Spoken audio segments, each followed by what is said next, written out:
Africa Global Radio. Our story, our growth, our future. Headlines across Africa. Welcome to Headlines Across Africa for today, 12 February 2024. I am Mary Agyepomah-Kissi. In the headlines, Egypt says Red Sea attacks impact on Suez Canal revenue can be partly absorbed. Ghana celebrates return of looted artefacts. And Cote d'Ivoire adds to history by hosting and winning the 2023 Africa Cup of Nations.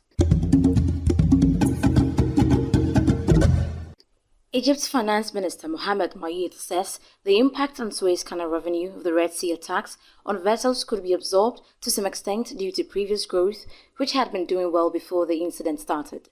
The chairman of Suez Canal Authority, Osama Rabi, revealed that revenues for January 2024 had decreased by 46%, amounting to $428 million compared to $804 million in January 2023, explaining further that the transit traffic of ships had declined by 30% during the period from January 1 to 11th when compared to the same period in the previous year.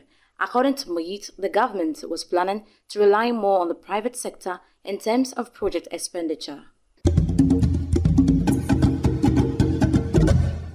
Asante Royal Regalia and other objects of Ghana are returning to the original place, the Menchia Palace in the central region of the country, after 150 years looted by British troops during the Third Anglo-Asante War of 1874.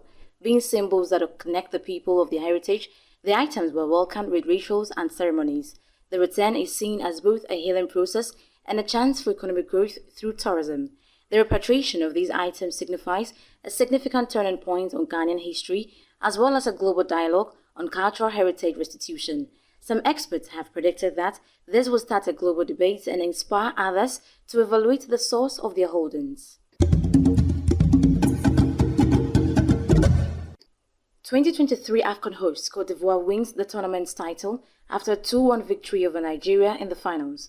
The spectacular performances by both countries at the Alassane Ouattara Stadium in Abidjan saw Sebastian Haller fire in from close range in the 81st minute to place Ivory Coast in the lead after Franketta drew in the 62nd minute. Nigeria's captain William Troost-Ekong had scored in the 38th against the run of play with a header to a corner. Veteran Ivory Coast midfielder Max Gradel, who was part of the 2015 championship team, captained the team in the finals to victory. He says, in quote, "Representing the national teams is everything, and to have brought joy to all Ivorians with what I have done is even more incredible." He adds that, in quote, "The most important thing is that Ivorians are proud of the team, and I think they are that tonight. Winning the Africa Cup this evening, there is nothing better." Fans across the continent have derived inspiration and encouragement from the tournament, especially with Ivory Coast coming from the third position in the group stages, almost didn't make it to semi-finals but pressed forward and finally clinching the overall win. Ivory Coast's interim coach, Emerse Faye, who took over when the tournament was still ongoing, expresses his joy saying, "It is more than a fairy tale. I am struggling to take it all in quote, "When I think about all we have been through, we are miracle survivors. We never give up, and we managed to come back from so many tough blows." This becomes Ivory Coast's third title after wins in 1992 and 2015. And that's a wrap-up headlines across Africa for today, 12 February 2024. We'll come your way tomorrow with more news right here on Africa Global Radio. I am Mary Agyepomah-Kissi. For this and more, check us out on africaglobalradio.com. On Facebook and YouTube, Africa Global Radio. On Twitter and Instagram, AF Global Radio.